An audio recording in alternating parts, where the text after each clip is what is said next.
Bismillahirrahmanirrahim. Assalamu alaikum dear viewers. We are here with the next lecture of number theory, that is lecture number 6. और previous lecture में हमने आपको GCD बताया था कि किस तरीके से करना और उसकी लीनियर कॉम्बिनेशन सिखाई थी। आज हम जीसीडी से रिलेटेड जितने भी प्रूफ्स हैं वो सारे हम इस लेक्चर में करेंगे। तो सबसे पहला एक शॉर्ट क्वेश्चन आपको आता है कि prove that GCD is unique. Question आपके पास है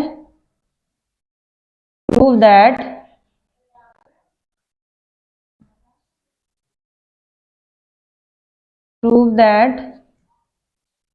जीसीडी इज यूनिक।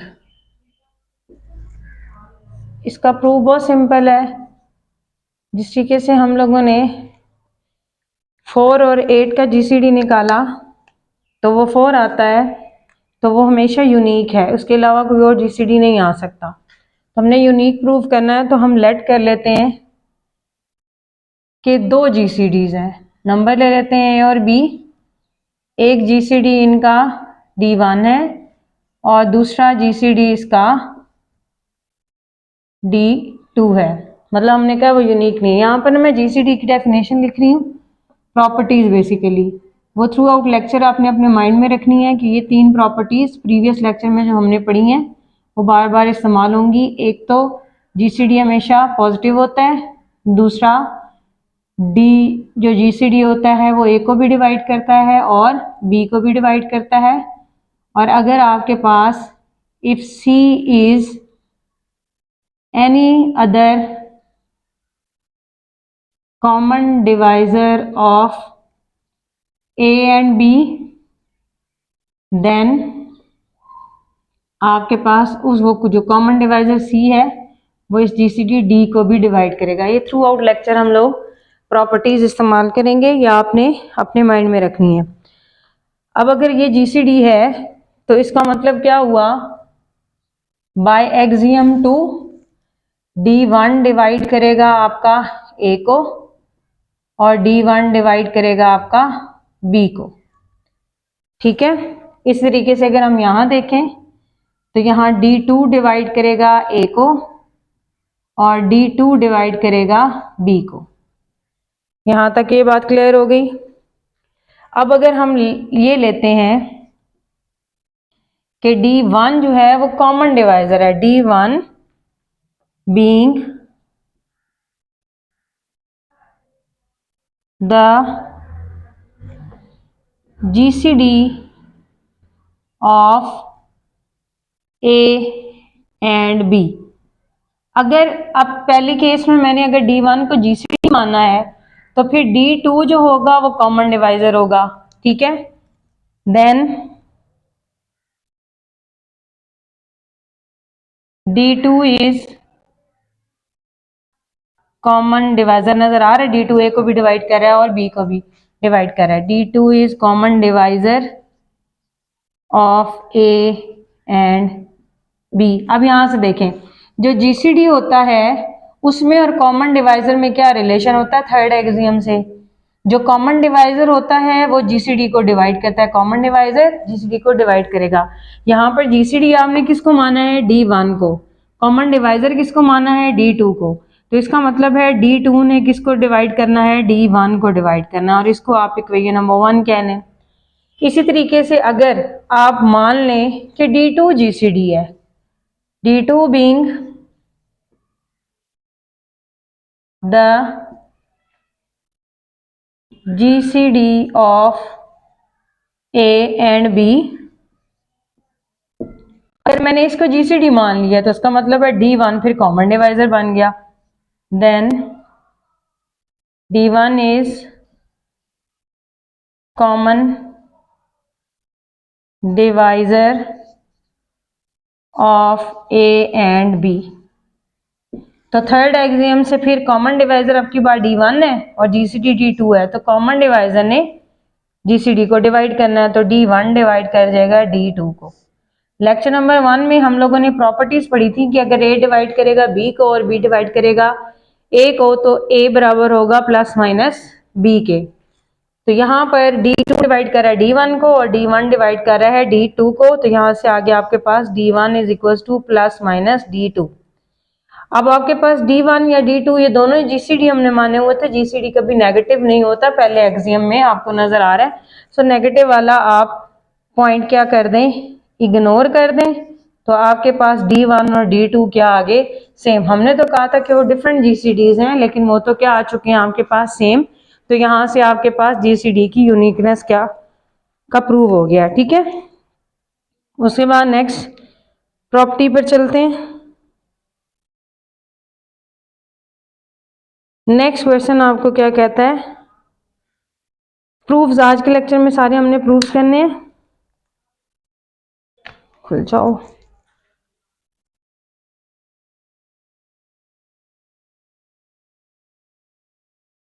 थ्योरम में आपको कहता है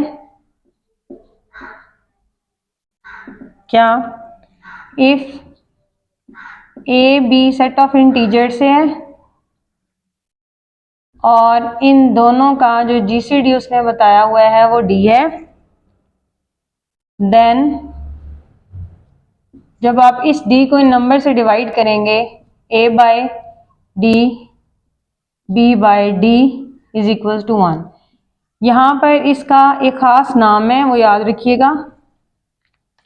जब कभी भी जिन नंबर्स का जीसीडी 1 आ जाता है वो रिलेटिवली प्राइम हो जाते हैं। क्या हो जाते हैं, रिलेटिवली प्राइम। मतलब ऐसे नंबर जिनका जीसीडी 1 हो वो रिलेटिवली प्राइम होते हैं। फॉर एग्जांपल मैं नंबर क्या ले लेती हूँ, मैं नंबर ले लेती हूँ 2 ले लेती हूँ और 3 ले लेती हूँ। जब मैंने इनका जीसीडी निकाला 2 1 टाइम्स 2, यहाँ पर 1 बचा, 2 अंदर आ गया, 1 2 टाइम्स 2, तो ये आपके पास जीसीडी क्या आ गया 1। तो जब कभी भी आपके पास जीसीडी 1 आएगा तो वो नंबर्स आपस में रिलेटिवली प्राइम होंगे, मतलब वो किसी एक टेबल पर नहीं जाते होंगे, ठीक है। रिलेटिवली प्राइम होना और प्राइम होना दो अलग बातें हैं, ठीक है। 1 और 3 भी रिलेटिवली प्राइम है, लेकिन 1 प्राइम नंबर नहीं है। तो हमारी एक मिथ बनी हुई है कि रिलेटिवली प्राइम के लिए प्राइम होना जरूरी है, ऐसा नहीं है। Relatively prime is something different than prime. Prime वो नंबर्स होते हैं जो अपने अलावा किसी और पर डिवाइड नहीं होते। रिलेटिवली प्राइम वो नंबर होते हैं जिनका जीसीडी आपके पास 1 आता है। तो इन प्राइम नंबर्स में, मतलब इन नंबर्स में आप 1 भी ले सकते हैं, मतलब 1 और 2 का जीसीडी लेंगे तब भी 1 आएगा, तो 1 और 2 भी रिलेटिवली प्राइम है। 1 और 7 का ले लें तब भी वो एक टेबल पर नहीं जाते, इस तरीके से। तो आपने ये नहीं कहना है कि जो रिलेटिवली प्राइम है वो प्राइम लाजमन है, ऐसा नहीं है। लेकिन यहाँ पर क्या है, दो मैंने प्राइम से लिए थे, वो लकीली क्या बन गए हैं, रिलेटिवली प्राइम बन गए हैं। अब इसके प्रूफ की तरफ चलते हैं। इसका प्रूफ आपको क्या बताएगा, उसको मैथमेटिकली भी लिख लिया करें और वर्ड्स में भी लिख लिया करें। हमें गिवन दिया हुआ है कि ए और बी का जीसीडी डी है। अगर इन दोनों का जीसीडी डी है तो बाय दीज प्रॉपर्टीज आपके पास क्या होगा, डी डिवाइड्स करेगा ए को और डी डिवाइड करेगा किसको, बी को। ये तो बाय डेफिनेशन क्या हो गया, divisible, by definition of GCD. अब यहाँ पर आप डिविजिबिलिटी की डेफिनेशन लगाएं, a is equals to a1d और यहाँ पर b is equals to b1d। अब आपने ये याद रखना है, ये जो यहाँ पर a आया हुआ है a1 और b1, इनका भी आपस में रिलेशन होता है कि ये जो a1 और b1 है ये सेट ऑफ इंटीजर से आते हैं और ये भी आपस में रिलेटिवली प्राइम होते हैं। मतलब यहाँ पर ये जो नंबर्स आते हैं ये किसी टेबल पर नहीं जाते होते। ये आपने बात इसकी याद रखनी है। यहाँ पर डिविजिबिलिटी की डेफिनेशन लग गई। अब हम लेट कर लेते हैं जो हमने बनाना है, a बाई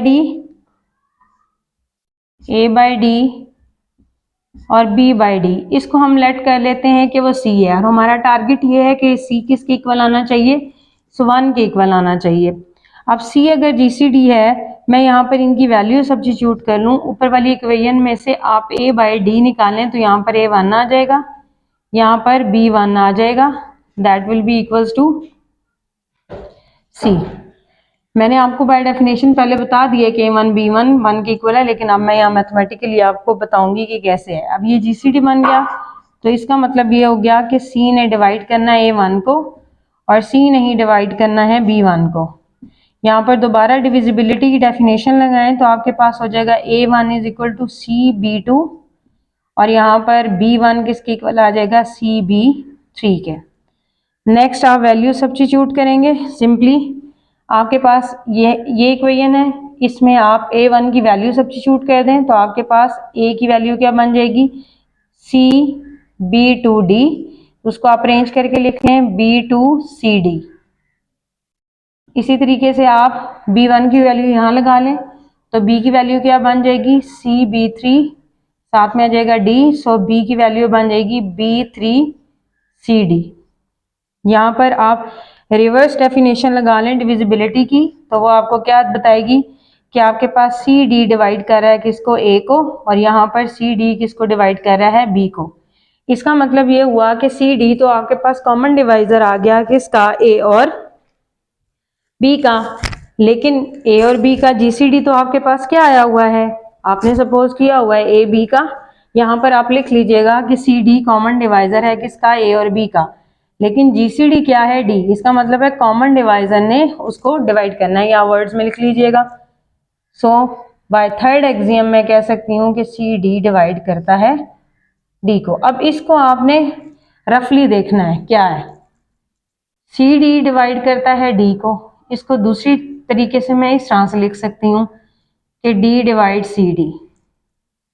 D को मैं अगर D से कैंसिल करूँ, ठीक है, तो ऑब्वियसली यहाँ पर C की वैल्यू क्या आनी चाहिए 1 करूंगी तो तब मेरे पास ये कैंसिल हो जाएगा, और या इन शॉर्ट आप ये कह दें कि इसको इससे कैंसिल कर दें तो C डिवाइड्स 1। तो आप हम यहाँ कॉमन सेंस इस्तेमाल करें, कौन सा नंबर है जो 1 को डिवाइड करता है।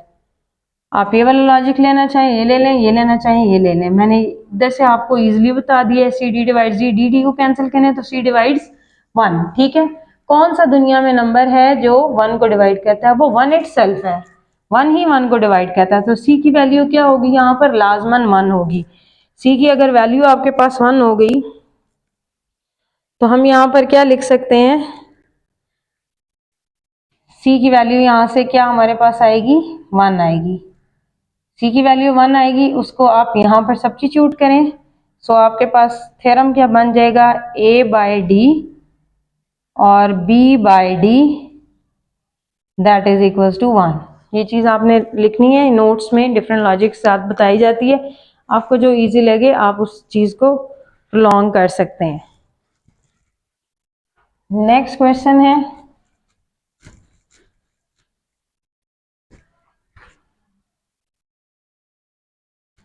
ये पूरे लेक्चर में GCD की डेफिनेशन साइड पे लिखी रहेगी क्योंकि बार बार हम लोगों ने इसको इस्तेमाल करना है। नेक्स्ट थ्योरम में आपको वो कहता है क्या करें,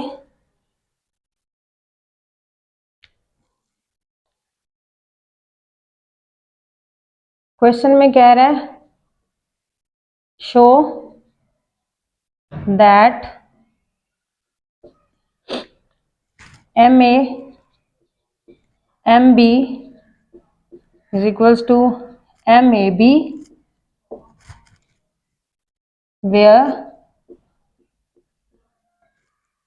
M is positive number, M कोई पॉजिटिव नंबर है, ठीक है, पॉइंट्स में नहीं है M, ठीक है। आपने नंबर थ्योरी सारी जो है ना वो इंटीजर्स पर लेनी है, पॉइंट्स वाले नंबर्स नहीं यहाँ पर इंक्लूड। देन प्रूव आपने ये करना है कि MA और MB का GCD MD होगा और M बिलोंग करता है सेट ऑफ इंटीजर से। इसको प्रूव करने से पहले मैं आपको इसकी मैथमेटिकल एग्जांपल दूंगी, ठीक है।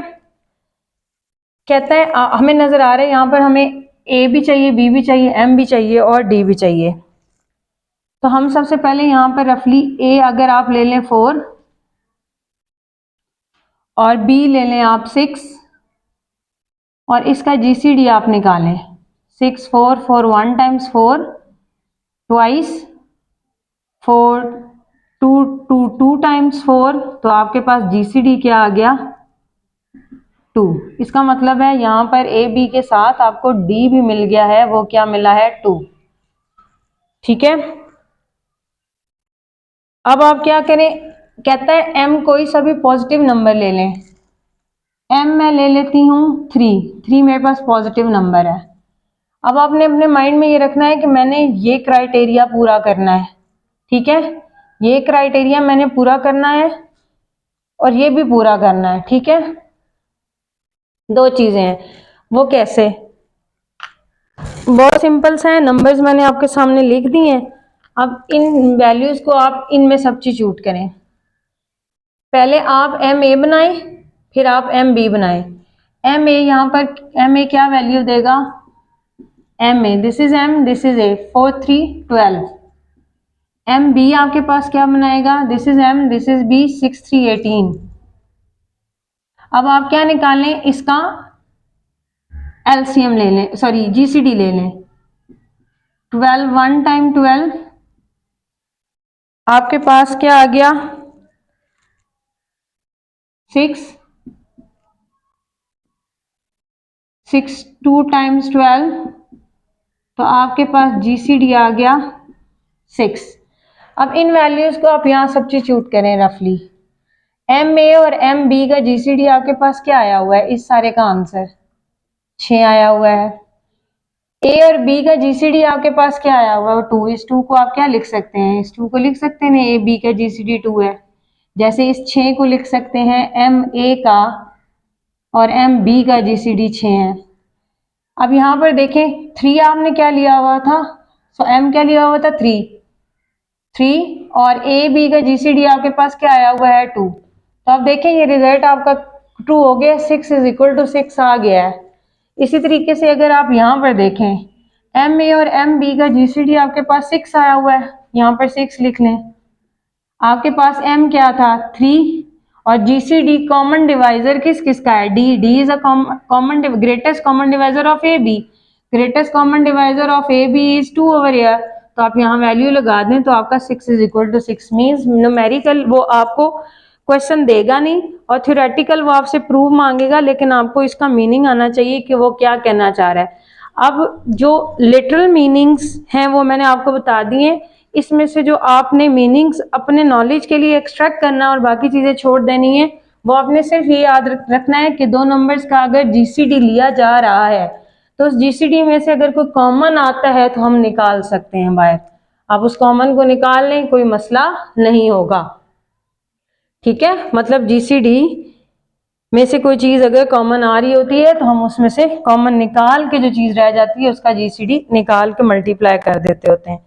अब इसका प्रूफ देखिएगा, हम कहते हैं लेट ए बी क्या है?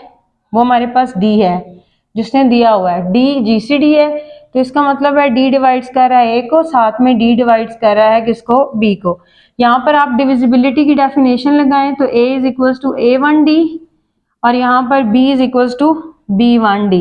और यहाँ पर मैंने आपको बताया जो A1 और B1 आते हैं वो सेट ऑफ इंटीजर से होते हैं और उनका आपस में रिलेशन ये होता है कि वो रिलेटिवली प्राइम होते हैं, उनका जीसीडी हमेशा 1 आता है। अब मैंने तो रिजल्ट बनाना है एम ए के लिए, तो मैं इन दोनों को m से मल्टीप्लाई कर दूं। M A is equals to MA1D MB MB1D। अब वैल्यू बनाए MA MB, MA की वैल्यू MA1D MB1D। यहां से आप MD कॉमन निकालें, A1 B1, ये आपको पता है A1 B1 किसके इक्वल है? 1 के। So this is MD। आप यहाँ पर D की वैल्यू सब्स्टिट्यूट कर दें तो आपका रिक्वायर्ड रिजल्ट क्या हो गया? प्रूव हो गया। सिंपल सी बात, वो ये सिखाने की कोशिश कर रहा था कि जब आप दो नंबर्स का जीसीडी ले रहे होते हैं तो अगर उसमें से कुछ कॉमन आता है तो उस कॉमन को आप बाहर निकाल लेते हैं, कोई खास फर्क नहीं पड़ता होता। चलते हैं नेक्स्ट क्वेश्चन की तरफ। अगर इनकी हम न्यूमेरिकल एग्जांपल्स अपने नोट्स में लिखते जाएंगे तो आपके लिए क्वेश्चन या स्टेटमेंट को समझना बहुत आसान हो जाएगा। नंबर थ्योरी है ही नंबर्स की गेम। अगर आपका कोई कॉन्सेप्ट ऐसा हो जो आपको समझ ना आ रहा हो तो नंबर थ्योरी में सडनली या आप फ्रीक्वेंटली या अर्जेंटली या जैसे भी कह सकते हैं, फौरन जो है क्या करें, नंबर लें और उस रिजल्ट को नंबर्स पर वेरीफाई करें तो कॉन्सेप्ट क्लियर हो जाता है। शो दैट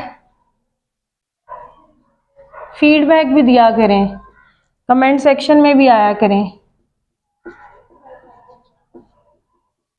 अगर आप कमेंट सेक्शन में ही नहीं आएंगे तो फिर हम कैसे टाइमली आपके लेक्चर्स अपलोड करेंगे? हमें तो ये लगेगा बच्चे सुन ही नहीं रहे, उनको रिक्वायर्ड ही नहीं है।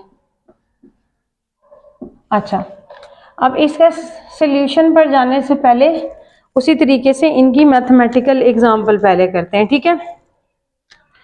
क्या कहता है आपको? कहता है दो नंबर रिलेटिवली प्राइम है। इसका मतलब क्या है? रिलेटिवली प्राइम है, मतलब उनका जीसीडी 1 आता है। आपने जो दो नंबर सेलेक्ट करने हैं वो क्या हो? वो रिलेटिवली प्राइम होने चाहिए। फॉर एग्जाम्पल मैंने A2 ले लिया, B मैंने 3 ले लिया। इनको चेक करें क्या ये रिलेटिवली प्राइम है? ये रिलेटिवली प्राइम है। क्यों? क्योंकि इनका जीसीडी क्या आ जाता है? प्रीवियस लेक्चर में मैंने जीसीडी निकालना सिखाया है, ये आपके पास जीसीडी इनका 1 आ गया। सो ये दोनों रिलेटिवली प्राइम है। अब क्या करना है? मैंने इसका a माइनस बी बनाना है। 3 माइनस 2, 3 माइनस 2 विल बी 1 और a plus B, 3 plus 2 will be 5। अब मैं दोबारा इनका जीसीडी निकालती हूँ।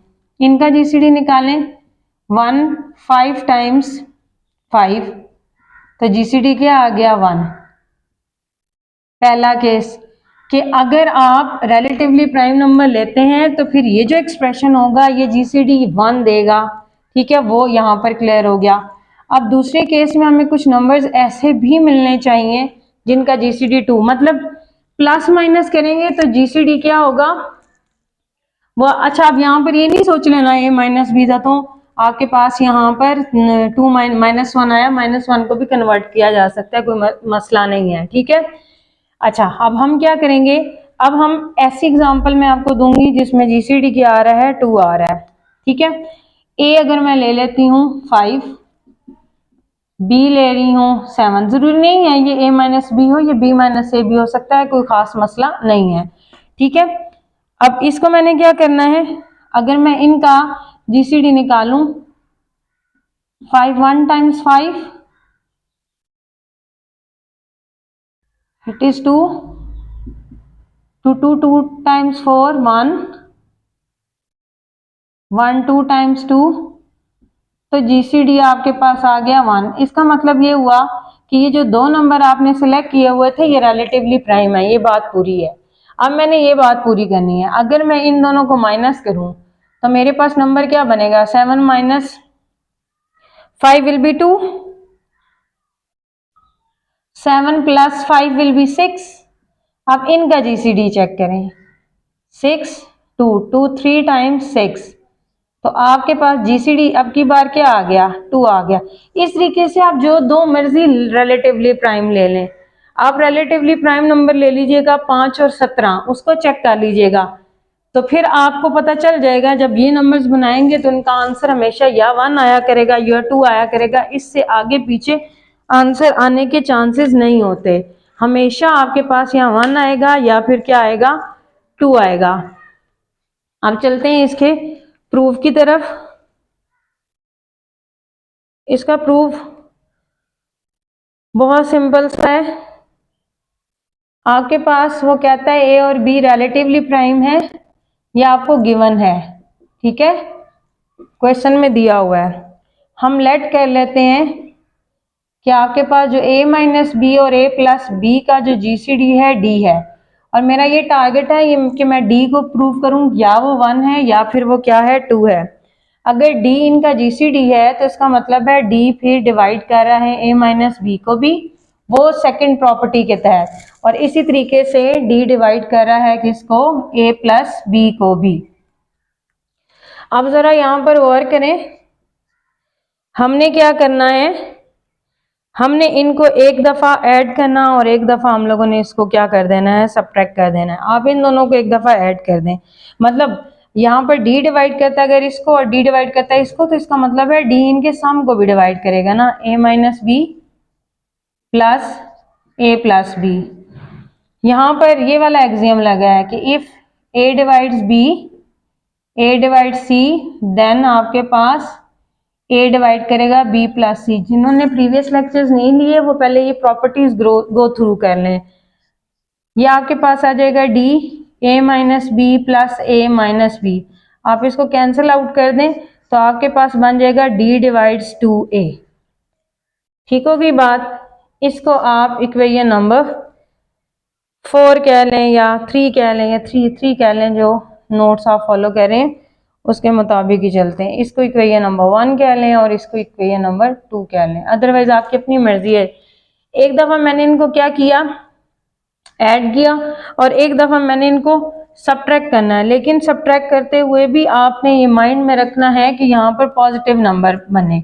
नाउ सब्ट्रैक्ट, ठीक है, पहले ऐड किया था, अब क्या कर रहे हैं, सब्ट्रैक्ट। अब सब्ट्रैक्ट करना है तो पहले आपने प्लस वाली वैल्यू को लिखना है ए प्लस बी, ताकि नेगेटिव नंबर ना बने, और ए माइनस बी।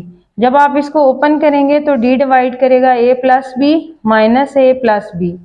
ए को ए से कैंसिल कर दें तो इसका मतलब है डी डिवाइड कर गया किसको, 2b को। Name this equation as equation number 4। या आपके पास इक्वेशन क्या बन गई है, 4। अब दोबारा आप यही वाला एक्सियम अगर लगाते हैं, कौन सा एक्सियम, ये जो ब्लू कलर में लिखा हुआ है, दोबारा यही वाला एक्सियम 3 और 4 पे लगा दें कि डी 2a को डिवाइड कर रहा है और डी 2b को भी डिवाइड कर रहा है, सो इनके सम को भी डिवाइड करेगा।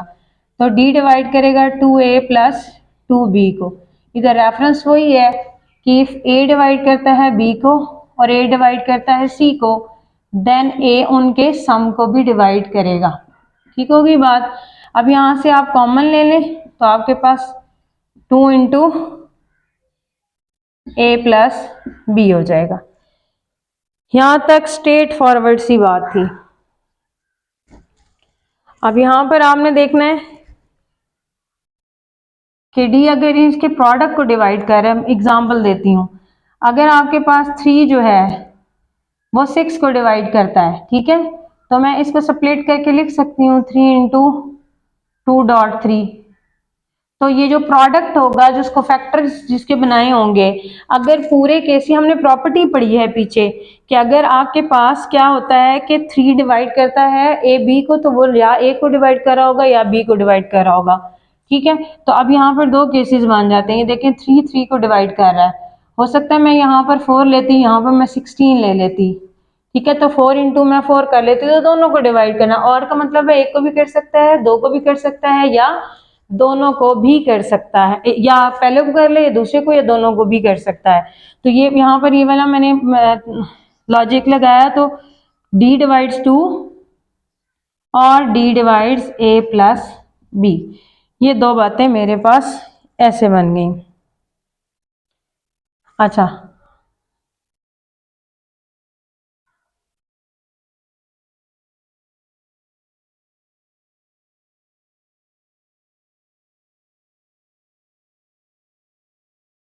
अब यहाँ पर आपने ये बात गौर करनी है, हमें चाहिए डी की वैल्यू यहाँ पर, और डी की वैल्यू क्वेश्चन में दी हुई है 1 या 2 है।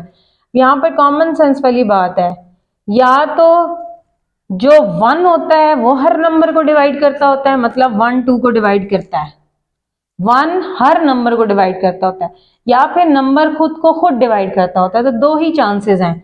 डी की वैल्यू या तो 1 आ सकती है, इसको डिस्कार्ड कर देंगे, हमें कोई रिजल्ट नहीं बता रहा क्योंकि ए और बी की वैल्यूज हमारे पास नहीं थी। लेकिन डी हमें बता रहा है कि यहाँ पर नंबर 2 आया हुआ है, तो यहाँ पर डी की 2 ही पॉसिबिलिटीज हो सकती हैं। या 1 होगा, 1 डिवाइड्स 2 सही रिजल्ट है, या डी की वैल्यू 2 होगी, 2 डिवाइड्स 2 हर नंबर अपने आप को डिवाइड करता है, ये भी रिजल्ट ट्रू है।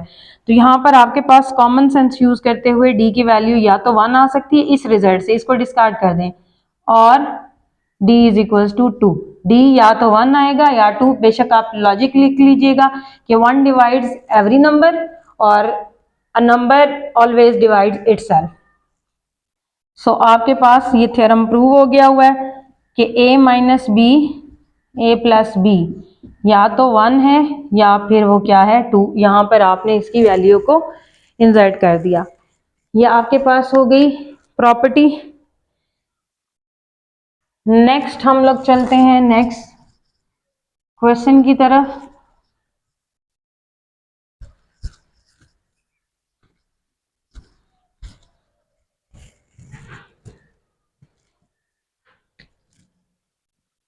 क्वेश्चन में कहता है इफ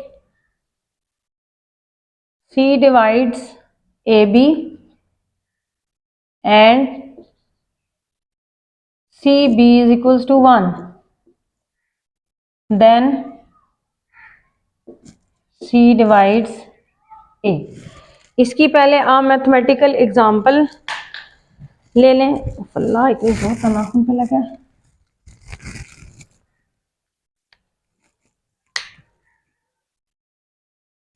पहले आप मैथमेटिकल एग्जाम्पल ले लें इसकी।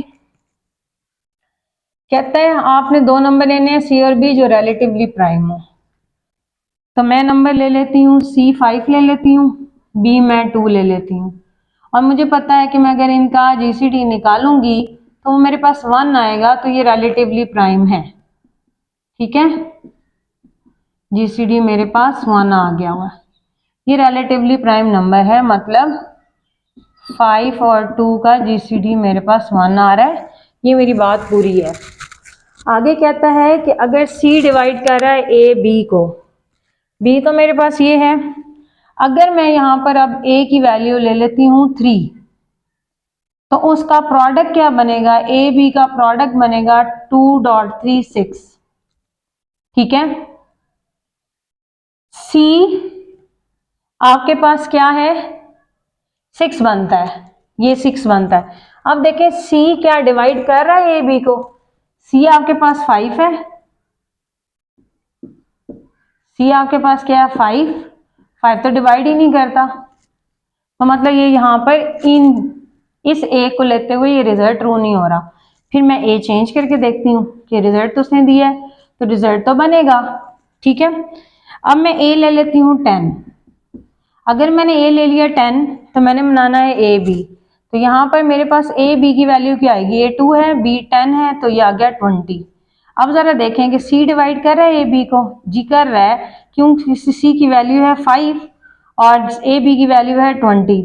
अगर C डिवाइड कर रहा है उनके प्रोडक्ट को, तो फिर देखें क्या C A को भी डिवाइड करता है। C की वैल्यू है 5, A की वैल्यू है 10, तो ये आ गया हमारे पास कि आपका C A को डिवाइड कर रहा है। अगर तो वो प्रोडक्ट को डिवाइड करेगा तो फिर, और यहाँ पर आपने ये गौर करनी है कि C अगर इन दोनों में से किसी एक के साथ रिलेटिवली प्राइम है, मतलब अगर C A के साथ रिलेटिवली प्राइम है तो फिर C B को डिवाइड करेगा, और अगर C B के साथ रिलेटिवली प्राइम है तो वो A को डिवाइड करेगा। क्यों, जिसके साथ रिलेटिवली प्राइम आ जाता है उसके साथ तो वो किसी टेबल पर जाता ही नहीं है। जब किसी टेबल पर नहीं जाता तो फिर वो कॉमनली डिवाइड तो नहीं हो सकते ना, उनकी कटिंग तो नहीं हो सकती। अब यहाँ पर उसने बता दिया C और B रिलेटिवली प्राइम है, तो ढके छुपे अल्फाज में उसने आपको ये बता दिया कि एक पहाड़े पर नहीं जाते। जब एक पहाड़े पर नहीं जाते तो उनका कोई फैक्टर कैंसिल होने वाला सेम है ही नहीं।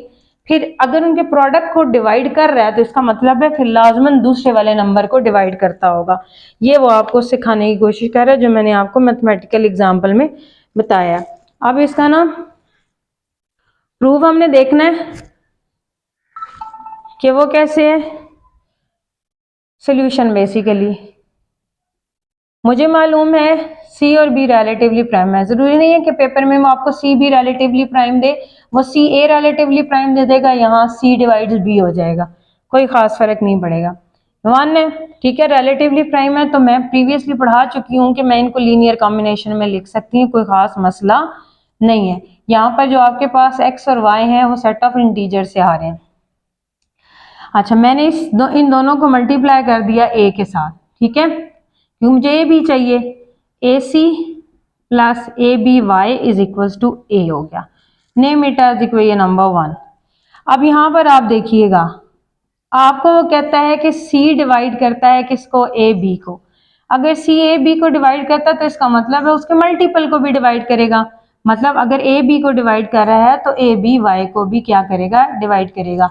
मुझे मालूम है ये क्या है कि अगर A डिवाइड करता है B को, देन वो B के मल्टीपल्स को भी डिवाइड करेगा, और बेतहाशा दफा हम ये प्रॉपर्टी इस्तेमाल कर चुके हैं। इसका तो काम फारिग हो गया।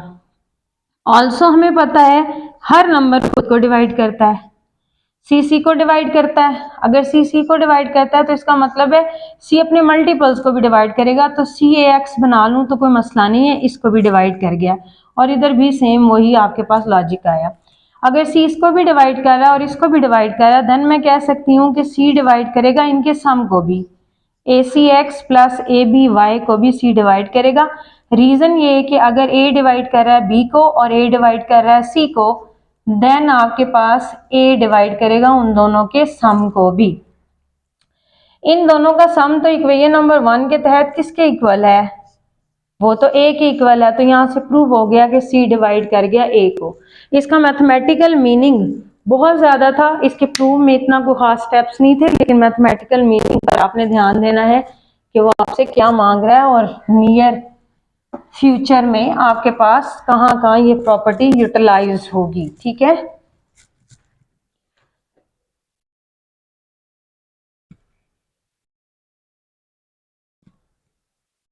ओके चलते हैं नेक्स्ट क्वेश्चन की तरफ। नेक्स्ट क्वेश्चन में वो आपको कहता है let A B C belongs to set of integers, then क्या होगा, देन कहता है ए बी, बहुत इंपॉर्टेंट लॉन्ग क्वेश्चन है, ए प्लस बी सी और बी इक्वल आना चाहिए। इसका प्रूफ बहुत सिंपल है, इसकी पहले न्यूमेरिकल एग्जांपल देने लगी हूँ, फिर उसके बाद हम आगे चलते हैं। अगर मैं ए की वैल्यू ले लेती हूँ 2 और बी की वैल्यू ले लेती हूँ 4, तो मेरे पास ए बी का जीसीडी मैं बार बार निकालना सिखा रही हूँ ताकि आपका शॉर्ट क्वेश्चन जो है वो प्रिपेयर हो जाए। जीसीडी आ गया 2, इस साइड का आंसर मैंने जो नंबर्स लिए हैं उसके मुताबिक मेरा आंसर आ गया है 2। अब मैंने ये साइड बनानी है ए प्लस बी सी, सी मुझे चाहिए, सी मैं बिलफर्ज ले लेती हूँ यहाँ पर 3। ठीक है, तो a plus B c, b c will be 12, उसमें 2 ऐड करें तो वो आपके पास आ जाएगा 14। तो आपके पास ए प्लस बी सी की वैल्यू आ गई 14 और बी आपके पास ऑलरेडी है, वो क्या है 4। अब 14 और 4 का अगर आप जीसीडी लें तो देखें क्या वो 2 आता है या नहीं। 4 3 बार 12, यहाँ पर बचे 2, 2 2 बार 4 और जीसीडी यहाँ पर क्या आ गया आपके पास 2। इस केस में भी जीसीडी 2 था और इस केस में भी जीसीडी क्या है 2, मतलब दोनों के जीसीडीज को आपने इक्वल करना है। इस साइड का जीसीडी निकालना है और इस साइड का जीसीडी निकालना है, दोनों को आपने इक्वेट करना है। अब मैं क्या करने लगी हूँ, मैं एक के जीसीडी को D1 नाम दे दूंगी और दूसरे को मैं D2 दे दूंगी और फिर ये प्रूव करूंगी कि D1 D2 के बराबर है। ये भी लॉजिक यहाँ पर लिख लीजिएगा। अगर मैंने प्रूव करना होता है यहाँ डिविजिबिलिटी में कि D1 D2 के बराबर है, तो मैंने सिंपली 2 बातें बनानी है कि D1 डिवाइड करेगा D2 को और D2 डिवाइड करेगा D1, इसका मतलब ये हुआ करेगा। ठीक है, हम लेट कर लेते हैं कि आपके पास ए बी का जीसीडी D1 है और ए प्लस बी सी और बी का जीसीडी आपके पास D2 है। अगर ये इसका जीसीडी है तो इसका मतलब है D1 ए को डिवाइड कर रहा है, D1 बी को डिवाइड कर रहा है।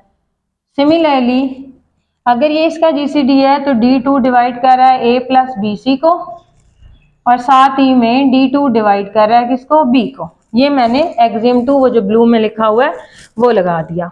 ठीक है, अब जरा यहां पर गौर करिएगा, मैंने अपनी कंडीशंस को बनाना है। इफ D2 डिवाइड कर रहा है बी को, अगर D2 किसको डिवाइड कर रहा है, बी को, तो इसका मतलब है वो उसके मल्टीपल को भी डिवाइड करेगा, बी सी को भी क्या करेगा, वो डिवाइड करेगा। अब यहां पर देखें आपके पास क्या हो गया कि D2 इस सम को भी डिवाइड कर रहा है, D2 इसको भी डिवाइड कर रहा है, तो इसका मतलब है फिर D2A को भी डिवाइड करेगा। देन वीडियो रिवाइंड करके देख लीजिएगा, D2 डिवाइड करेगा A को भी। अब यहां पर आपको नजर आ गया है कि आपके पास जो D2 है वो कॉमन डिवाइजर आ चुका है, एक ये वाली और एक ये वाली इक्वेशन लेके मैं क्या लिख सकती हूं, this implies that D2 is common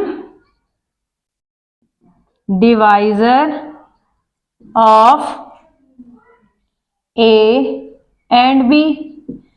A और बी का कॉमन डिवाइजर आ गया क्योंकि दो D2 ए को भी डिवाइड कर रहा है और बी को भी डिवाइड कर रहा है। बट ऊपर देखें, ए और बी का जीसीडी तो क्या है 1, तो तीसरी प्रॉपर्टी के तहत जो कॉमन डिवाइजर होगा वो जीसीडी को डिवाइड करेगा। यहाँ कॉमन डिवाइजर D2 है, बट आपके पास ए बी का जीसीडी तो किसके इक्वल है, ए बी का जीसीडी तो 1 के सॉरी D1 के इक्वल है। सो मैं कह सकती हूँ कि कॉमन डिवाइजर जो आपके पास D2 है उसने लाजमन D1 को डिवाइड करना है। Name it as equation number 1, या ए कह लें 1 कह लें, आपकी अपनी मर्जी है, जो मर्जी नेम लिख लें। D2 डिवाइड कर गया ऑन D1 को, ये बात होगी।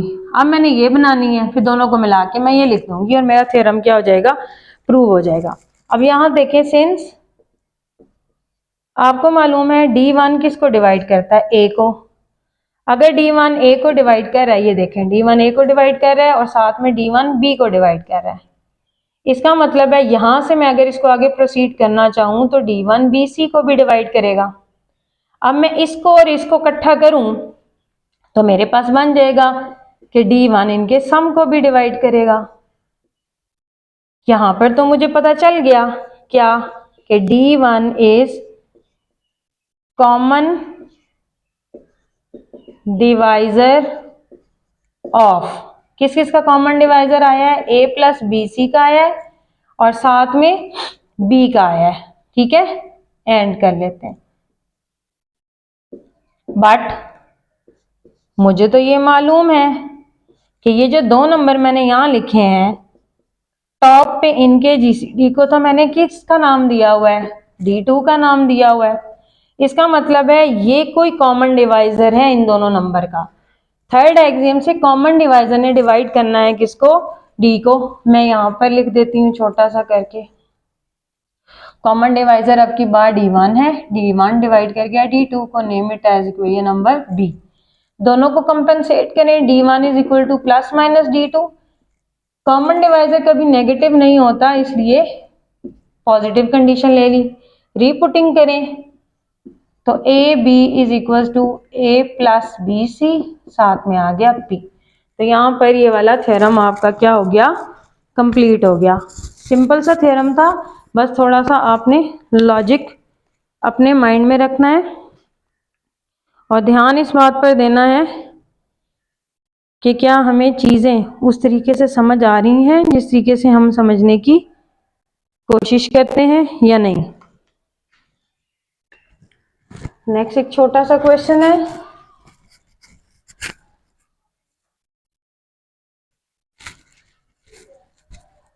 नेक्स्ट क्वेश्चन में वो आपको क्या कहता है,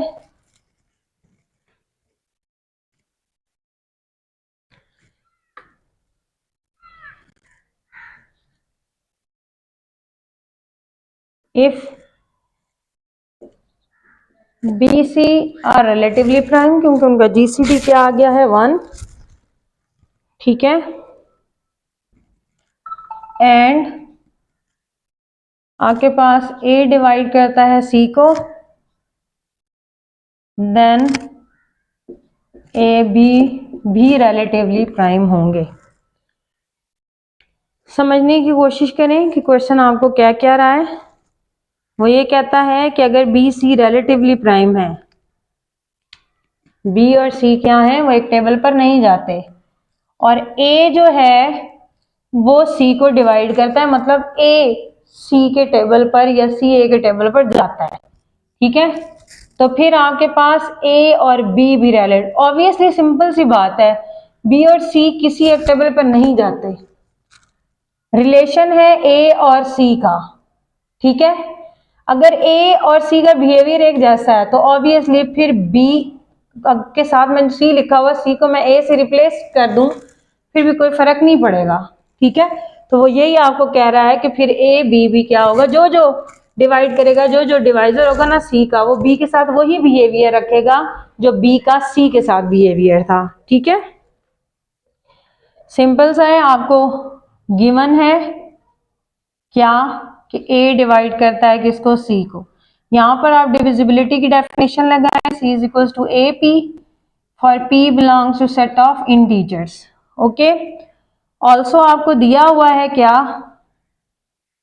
कि बी सी रिलेटिवली प्राइम है। अगर बी सी रिलेटिवली प्राइम है तो मैं यहाँ सी की वैल्यू लगा सकती हूँ। सी की वैल्यू ये है, इसको मैंने यहाँ सब्स्टिट्यूट कर लिया, मतलब बी सी रिलेटिवली प्राइम है तो बी ए बी भी क्या है आपके पास रिलेटिवली प्राइम है। अब मैं यहाँ पर सपोज कर रही हूँ कि ए बी का जीसीडी क्या है डी। अब मेरा टारगेट है इस डी को क्या प्रूव करूँ, 1 प्रूव करूँ। अगर ये इसका जीसीडी है तो बाय एक्सियम 2 आपके पास क्या है, डी डिवाइड करेगा ए को और डी डिवाइड करेगा बी को। यहाँ पर डिविजिबिलिटी की डेफिनेशन लगाएं तो a is equal to A1D हो जाएगा और b किसके इक्वल हो जाएगा, B1D के इक्वल हो जाएगा। और यहाँ पर मैंने प्रीवियसली भी बताया है कि ये जो इंटीजर्स आ रहे होते हैं ये आपस में रिलेटिवली प्राइम होते हैं, मींस ये किसी टेबल पर नहीं जा रहे होते। अब यहाँ पर आप वैल्यू पुट करें, देन आपके पास क्या बनेगा, जो बी सी है, सी की वैल्यू ए पी है, यहाँ पर आप इनकी वैल्यू सब्स्टिट्यूट कर दें। बी की वैल्यू है B1D और ए पी, ए में वैल्यू लगा दें, ए की वैल्यू है A1D, साथ में आ जाएगा P। यहाँ से आप D कॉमन ले लें। मैंने एम ए और एम बी में बताया है कि आप M बाहर निकाल सकते हैं, तो मैंने यहाँ से आपके पास D बाहर निकाल लिया। ये सारा मैंने आपको बताया है, A1 P रह गया यहाँ पर। अब देखें, ये बात गौर करनी है आपने यहाँ पर। अब ये लेफ्ट साइड उसने क्वेश्चन में दी हुई है आपको कि वो 1 के इक्वल है, ठीक है। अब जरा गौर करें यहाँ पर, अगर ये दोनों किसी एक टेबल पर नहीं जाते, इसको जिससे मतलब यहाँ मैंने 2 ले लिया, यहाँ पर मैंने 3 ले लिया, मैं 3 को जिससे मर्जी मल्टीप्लाई करती जाऊं,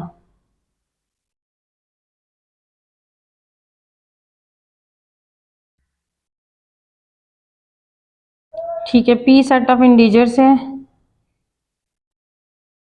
ठीक है, ए बी डी, ठीक है। क्या कहता है, ये मुझे गिवन है बी सी 1 के इक्वल है, ये सारी वैल्यू भी मेरे पास किसकी इक्वल हो जाएगी, 1 की। मैं इसको थोड़ा सा डिराइव करते हैं, कोशिश करते हैं कि लॉजिक जो है मैथमेटिकली हमारे पास बन जाए।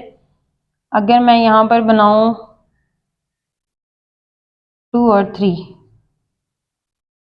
ये आपके पास B1 और ये A1, इसको किसी पॉजिटिव इंटीजर से मल्टीप्लाई किया, 1 से करूं 2 से करूं तो 6 आ जाएगा, ठीक है,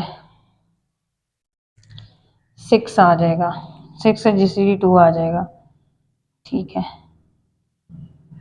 और यहाँ पर P, हाँ, यहाँ पर ये वाली कंडीशन भी लगानी है कि B और AP रिलेटिवली प्राइम है। अगर B और AP रिलेटिवली प्राइम है तो यहाँ पर मैं A1 और B1 कर दूं तो भी रिलेटिवली प्राइम होंगे। इसकी एग्जांपल आप आगे ड्राइव कर लीजिएगा, या मैं अभी इसके बाद मैं आपको कर देती हूँ। अगर ये आपके पास 1 है तो ये भी आपके पास क्या होगा, 1 होगा, तो आपके पास बना 1 इज D1। अब यहाँ पर D की वैल्यू आपके पास किसके इक्वल आ गई, 1 के इक्वल आ गई। इस D की वैल्यू को आप यहाँ पर पुट कर दें तो आपके पास AB का GCD क्या आ गया, 1।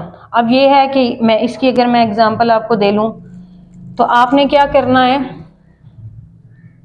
B को अगर आप 2 ले लें और आप ले लें AP ले लें 5 ले लें, तो इस 5 को मैं क्या लिख सकती हूँ, 1 इंटू 5, मतलब A की वैल्यू है 1। अब अगर आप देखें B और AP को देखें जरा, या इधर से देख लें, B1 आपके पास 2 है, A1P मैंने 5 लिया हुआ है, A1 की वैल्यू 1 है। अब मैंने इनका GCD लेना है, तो अगर मैं इनका B1 और A1P का GCD लूं तो 2 और 5 का GCD मेरे पास 1 ही आता है, 2 टाइम्स 4, 1 2 टाइम्स 2, और जीसीडी आपके पास क्या आ गया, 1 आ गया। मीन्स न्यूमेरिकल एग्जाम्पल आप किसी तरीके से भी लिख सकते हैं, इससे कोई खास फर्क नहीं पड़ने वाला।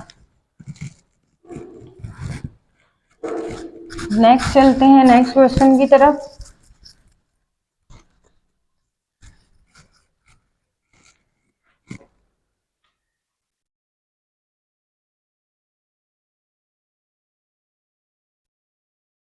क्वेश्चन सिंपल से हैं,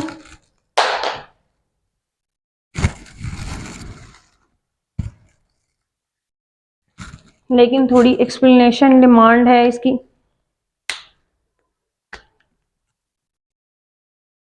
अगर आपके पास टाइम ना हो तो आप फेजेस में लेक्चर सुन सकते हैं कि इफ ए बी आपके पास रिलेटिवली प्राइम है, ए डिवाइड करता है सी को और बी डिवाइड करता है सी को, देन ए बी डिवाइड करेगा सी को। इसको रिलेट करिएगा। पहले हमने एक प्रॉपर्टी पढ़ी थी कि अगर ए डिवाइड करता है बी को और ए डिवाइड करता है सी को तो देन वो सम को डिवाइड करेगा, लेकिन ये प्रोडक्ट वाला है, इसमें आप जगह देख लीजिएगा कैसे है, ऊपर चेंज हो रहा है, पहले नीचे चेंज हो रहा था ऐड में, यहाँ पर बी था यहाँ पर सी था, लेकिन प्रोडक्ट में ऊपर चेंज कर रहे हैं हम, ठीक है, तो फिर उनका प्रोडक्ट भी सी को डिवाइड करेगा। सिंपल सी कोई प्रॉपर्टी ले लेते हैं, 2 8 को डिवाइड करता है, ठीक है, ये ए हो गया और ये सी हो गया। बी ले लेते हैं 4 8 को डिवाइड करता है, जी सही है, ए बी सी को डिवाइड कर गया, बी भी सी को डिवाइड कर गया। अब इनका प्रोडक्ट ले लें, ए बी क्या बनेगा, आप 4 2 पर 8, ठीक है जी, 8 8 को डिवाइड करता है, तो ए बी ने सी को डिवाइड कर लिया, कोई खास मसला नहीं है, ना ही कोई रॉकेट साइंस थी कि हमें ये क्वेश्चन ना समझ आया हो। सिंपल सा है, सॉल्यूशन गिवन है क्या कि ए बी रिलेटिवली प्राइम है, रिलेटिवली प्राइम है तो हम इसका लीनियर कॉम्बिनेशन लिख सकते हैं, कोई खास मसला नहीं है। यहाँ पर बस ये बताना जरूरी है कि लीनियर कॉम्बिनेशन में जो एक्स वाई आए हैं वो सेट ऑफ इंटीजर्स हैं। अब मैंने दोनों तरफ सी से मल्टीप्लाई कर दिया, C A X C B Y is equals to C, दोनों तरफ मैंने सी को मल्टीप्लाई कर दिया, name it as equation number 1। अब मुझे उसने बताया हुआ है क्वेश्चन के अंदर कि ए डिवाइड करता है सी को, ए डिवाइड करता है सी को, तो इसका मतलब है वो उसके मल्टीपल्स को भी डिवाइड करेगा, ठीक है, या यहां पर आप डिविजिबिलिटी की डेफिनेशन लगाएं तो सी इज इक्वल टू 81 हो जाएगा, डिविजिबिलिटी की डेफिनेशन लग गई यहां पर। फिर इसी तरीके से ऑल्सो अगर आपके पास बी डिवाइड करता है सी को तो यहाँ पर भी डिविजिबिलिटी की डेफिनेशन लगेगी, बी T2 हो जाएगा, T2 को भी सेट ऑफ इंटीजर के अंदर से आना चाहिए। अब मैंने क्या करना है, इनको मैंने इक्वेशन नंबर 1 में सब्स्टिट्यूट करना है, और सब्स्टिट्यूट करते हुए मैंने एक चीज ध्यान में रखनी है, वो देखिएगा क्या कि जहां पहले से a मौजूद है वहां हमने वो वैल्यू लगानी है जिसमें b आए, और जहां पहले से b मौजूद है हमने वहां वैल्यू लगानी है जिसमें a आए, ताकि हम a b कॉमन निकाल सकें।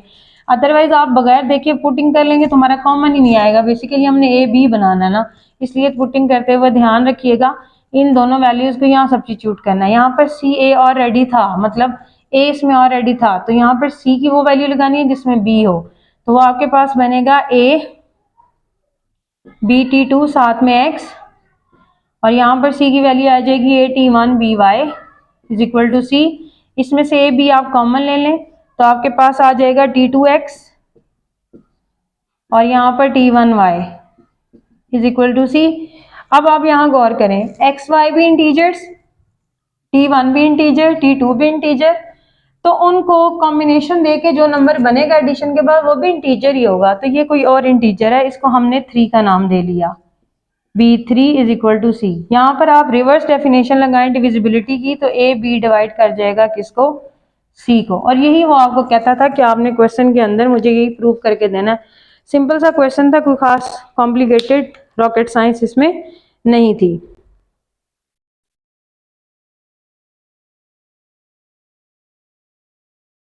नेक्स्ट जो थ्योरम है वो आपका पेपर पॉइंट ऑफ व्यू से बहुत ही ज़्यादा इम्पोर्टेंट है। नेक्स्ट दोनों ही थ्योरम आपके पेपर पॉइंट ऑफ व्यू से के हवाले से बहुत ज़्यादा इम्पोर्टेंट है। वो देखिएगा,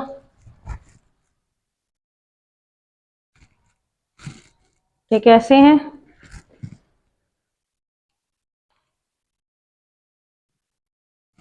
थ्योरम में वो ये कहता है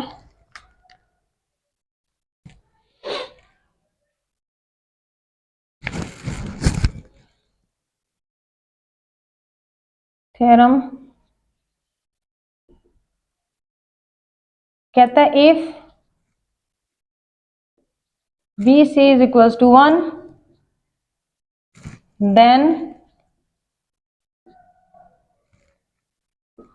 ABC is equals to AB और AC।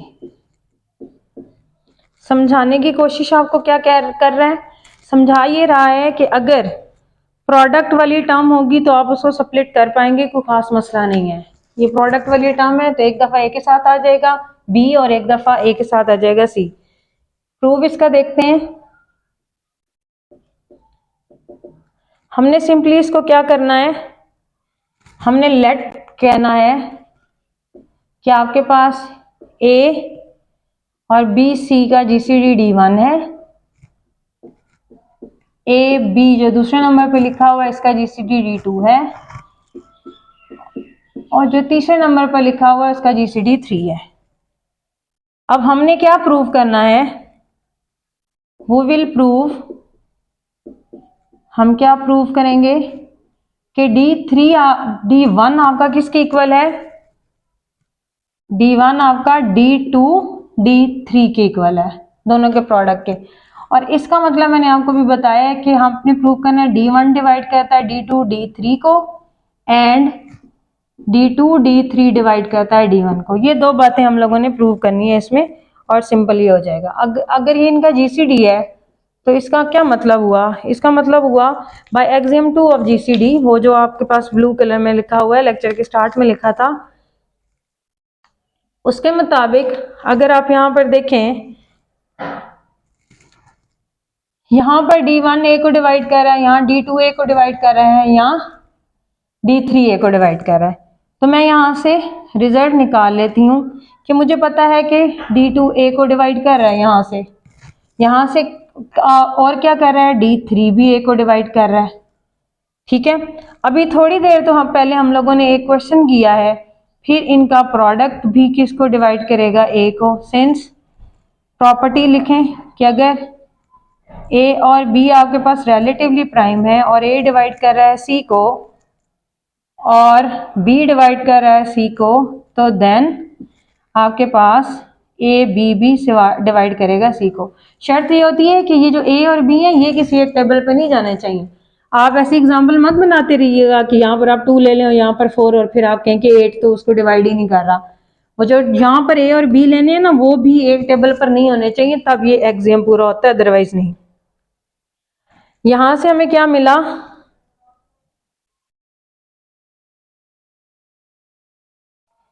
सिंस D2 आपके पास डिवाइड करता है किसको, B को, यहां से देखें, एंड D3 डिवाइड करता है आपका किसको, C को। तो यहां से फिर मैं कह सकती हूँ यही वाला एक्सियम दोबारा लगा के कि D2 D3 डिवाइड करेगा किसको, BC को। ठीक है, यहाँ पर मैं रेफरेंस लिख देती हूँ कि अगर आपका A डिवाइड कर रहा है B को और C डिवाइड कर रहा है D को, ये नेक्स्ट प्रॉपर्टी है। बिलफर्ज अगर मैंने ये कह दिया कि ऊपर वाली डिफरेंट है, तो AC डिवाइड करेगा BD को।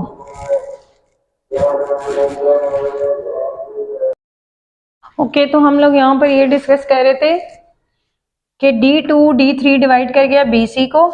यहाँ पर आपको नजर आ रहा है कि D2 D3 डिवाइड करता है A को। इसका मतलब है D2 D3 कॉमन डिवाइजर है A और B का, जो मैंने लिख लिया D2 D3 is a common divisor of A and BC। लेकिन A और BC का GCD तो D1 है, तो एक्सियम थर्ड के तहत जो कॉमन डिवाइजर होगा वो GCD को डिवाइड करेगा। जो आपके पास कॉमन डिवाइजर है वो D2D3 है और GCD D1 है, तो D2D3 ने D1 को डिवाइड करना है, उसको मैंने इक्वेशन नंबर 1 कह के स्टॉप कर दिया। अब मुझे मालूम है कि मैंने ए बी का GCD D2 लिया हुआ है, इसका मैंने लीनियर कॉम्बिनेशन बना लिया, ठीक है। फिर मेरे पास ए सी का GCD D3 है, इसका भी मैंने लीनियर कॉम्बिनेशन बना लिया। अब इन दोनों को मैंने मल्टीप्लाई कर दिया, क्योंकि मुझे मालूम है मैंने D2D3 बनाना है मल्टीप्लाई करके। इन दोनों को मल्टीप्लाई किया मैंने, ठीक है। लेफ्ट साइड्स को मल्टीप्लाई किया तो ए स्क्वायर x1 x2 बन गया, फिर इसको इससे किया, देन इसको इससे किया, फिर इसको इसके साथ मल्टीप्लाई करके दोनों इक्वेशंस को स्टेरिक और डबल स्टेरिक को मैंने मल्टीप्लाई कर दिया। अब इस लॉजिक को यहां पर देखिएगा, D1 डिवाइड करता है ए को, ठीक है, यहां से देखें D1 डिवाइड करता है BC को, ठीक हो गई बात। अगर D1 A को डिवाइड करता है तो इसका मतलब है फिर वो अपने मल्टीपल को भी डिवाइड करेगा, तो उसका मल्टीपल A.A बना लूं, ठीक है। तो फिर एक और मल्टीपल बना लूं A स्क्वायर x1, उसको भी डिवाइड करेगा। फिर अगर x2 भी कर लूं तो इसका मतलब है ये जो पहली वाली टर्म है इसको लाजमन D1 डिवाइड करेगा, इसको भी डिवाइड करेगा। क्यों? क्योंकि आपके पास D1 जो है वो A को डिवाइड कर रहा है, तो उसके मल्टीपल को भी डिवाइड करेगा। ये लास्ट वाली टर्म है, इसको भी डिवाइड करेगा, क्योंकि D1 डिवाइड करता है A को, तो उसके मल्टीपल को भी डिवाइड करेगा। मतलब आखिरी और पहली दो टर्म्स को इस एक्सियम के तहत उसने मल्टीपल्स को डिवाइड करना है। यहां पर है D1 डिवाइड करता है BC को, इसका मतलब है D1 अगर BC को डिवाइड कर रहा है तो उनके मल्टीपल्स को भी डिवाइड करेगा। मतलब D1 फिर इस थर्ड वाली टर्म को भी डिवाइड करेगा। अब D1 पहले 3 टर्म्स को डिवाइड कर रहा था, फिर चौथी टर्म को डिवाइड किया, तो इसका मतलब उनके सम को भी डिवाइड करेगा, तो D1 उनके सम को भी क्या कर गया, डिवाइड कर गया। ये सम तो किसके इक्वल है, D2 D3 के यहाँ पर। तो इसका मतलब है इक्वेशन 2 बन गई। 2 और 1 को अगर हम कंपनसेट करें तो हमारे पास D1 plus minus D2 D3 हो गया। GCDs तो पॉजिटिव होते हैं, तो सिर्फ पॉजिटिव सिंबल लिया, नेगेटिव को इमिट कर दिया और उसका D1 D2 D3 की वैल्यूज यहाँ पर सब्स्टिट्यूट की, तो आपका जो रिक्वायर्ड रिजल्ट है वो आपके पास आ गया। अब हमने चलना है क्वेश्चन नेक्स्ट की तरफ। ये थ्योरम बहुत ज़्यादा इंपॉर्टेंट था, इसको थोड़ा सा मैंने नोट से वेरिएट किया है, इजी लिखा है। वहाँ पर इक्वेशन की इतनी खास समझ नहीं आ रही, तो आप लोग ये अपने नोट्स पर लिख लीजिएगा। जो नेक्स्ट क्वेश्चन है आपका वो भी पेपर में देखा गया है।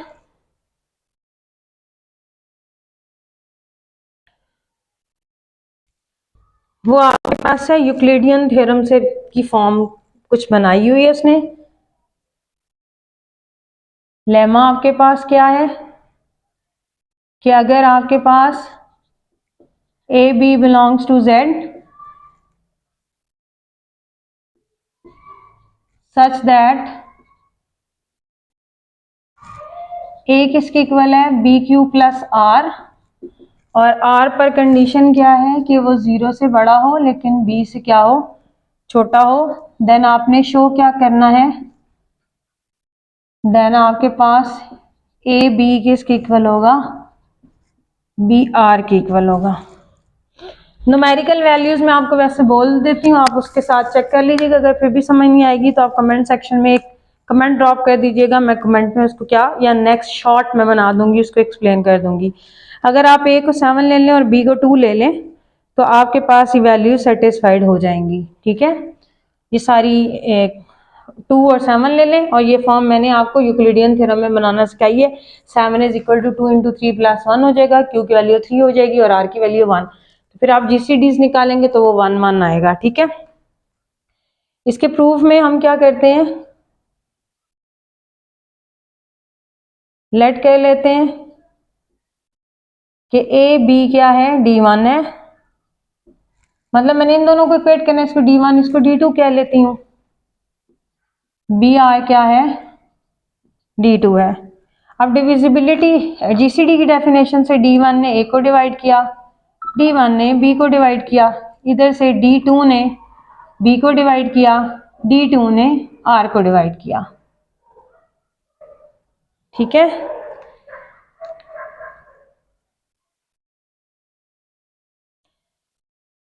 अब हमें पता है सिंस D2 डिवाइड करता है B को, ये, फिर इसका मतलब है वो उसके मल्टीपल को भी डिवाइड करेगा, बी क्यू को भी डिवाइड करेगा। अब इस इक्वेशन को और इस इक्वेशन को मिलाएं तो इसका मतलब है फिर इन दोनों के सम को भी डिवाइड करेगा, बी क्यू प्लस आर को भी डिवाइड करेगा। बी क्यू प्लस आर तो आपके पास ए के इक्वल है, इसका मतलब है डी टू तो फिर ए को डिवाइड करेगा। यहां से हमें क्लियर हो गया कि डी टू जो है वो कॉमन डिवाइजर है किसका, कॉमन डिवाइजर है, divisor of A and b. But a और बी का जीसीडी ऊपर देखें किसके इक्वल है, ए बी का जीसीडी क्या है, but GCD of A and b is D1। तो एक्सियम 3 के तहत कॉमन डिवाइजर जो भी होगा उसने जीसीडी को डिवाइड करना है। सो G2 डिवाइड कर गया D1 को, इक्वेशन नंबर ए हो गई। अब आप क्या करें, इक्वेशन बी बनाने की कोशिश करें। अब हमें मालूम है क्या, A is equals to b q plus r. अब यहां पर मैं अगर A माइनस बी क्यू कर दूं, R की वैल्यू निकाल दूं तो निकल आएगी, कोई मसला नहीं है। इसका मतलब है R को मैं लिख सकती हूँ A plus minus b q. अब यहां पर गौर करिएगा, मुझे मालूम है D1 डिवाइड करता है A को, ठीक बात है। D1 डिवाइड करता है B को, सही बात है। अगर D1 B को डिवाइड करता है तो यहां से मैं लिख सकती हूँ उसके मल्टीपल्स को भी डिवाइड करता है, तो उसका मल्टीपल में माइनस क्यू मल्टीप्लाई कर रही हूँ तो वो बन जाएगा माइनस बी क्यू। अब इन दोनों को आप प्रॉपर्टी लगाएंगे, D1 डिवाइड करेगा इन दोनों को अगर, तो इनके सम को भी डिवाइड करेगा। प्रॉपर्टीज लिख लीजिएगा, मैं नहीं लिख रही। D1 फिर ये इनका सम तो किसके इक्वल है, R के इक्वल। अब यहां से तो हमें पता चल गया कि जो D1 है वो कॉमन डिवाइजर है किसका, कॉमन डिवाइजर ऑफ किस किस का, ए और बी और आर का, b and r. But b और आर का जीसीडी ऊपर देखें वो क्या है, but GCD of b and r is, b और आर का जीसीडी क्या है, D2। कॉमन डिवाइजर क्या है, D1, जीसीडी क्या है, D2। इसका मतलब है कॉमन डिवाइजर ने डिवाइड करना है जीसीडी को, ये आ गया B। अब आप इन दोनों को इक्वेट करें, इक्वेट करके आपके पास क्या आ जाएगा, D1 आएगा प्लस माइनस D2। जीसीडीज तो पॉजिटिव होते हैं तो सिर्फ पॉजिटिव वाला ले लें, वैल्यूज को सब्स्टिट्यूट कर दें तो A B is equals to b r. ये आपके पास थ्योरम था। होपफुली आज का लेक्चर आपको क्लियर हुआ होगा। अगर फिर भी कोई एम्बिग्विटी होती है तो आप कमेंट सेक्शन में आ सकते हैं। You people are always welcome there. अपना बहुत ज़्यादा ख्याल रखें। मैथ्स बॉक्स की टीम को अपनी दुआ में याद रखें। अल्लाह हाफिज़।